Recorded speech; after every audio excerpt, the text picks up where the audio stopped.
Hey guys, Tepcocyclerepair. These are Tektro brakes, and these things are horrible, and it seems like the only way you can get them to feel better is by replacing the pads. Let me show you a better way. So here we have a rear brake setup on this bike. It's a Tektro, and if I squeeze the lever, all right, we got a bunch of play in here. It locks up tight here, okay, but you have a lot of play here.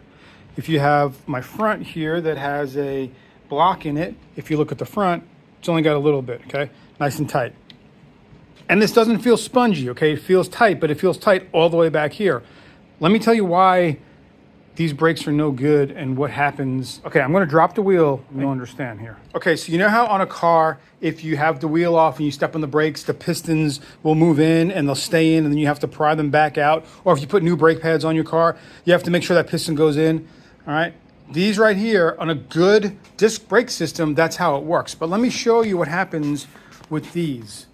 All right, so here, I'm gonna squeeze the lever, okay? Now watch where the pads are now. See they move in? I let go of the lever, they go right back out. And that's why the system doesn't work good, because they don't adjust. They're not as sensitive as better, higher cost brand brakes. I'm gonna show you a trick to make these things work good, okay? So what you're gonna do is pump the lever a bunch of times until the pads make contact, and then squeeze the lever. Okay, here.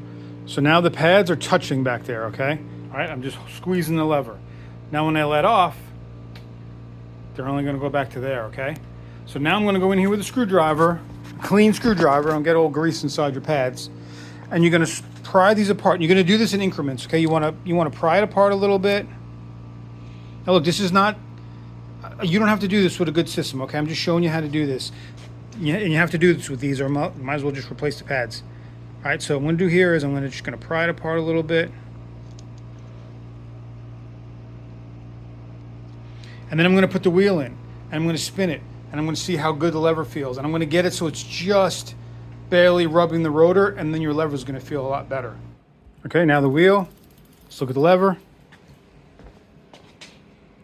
Bam. All right, that's how we're talking about.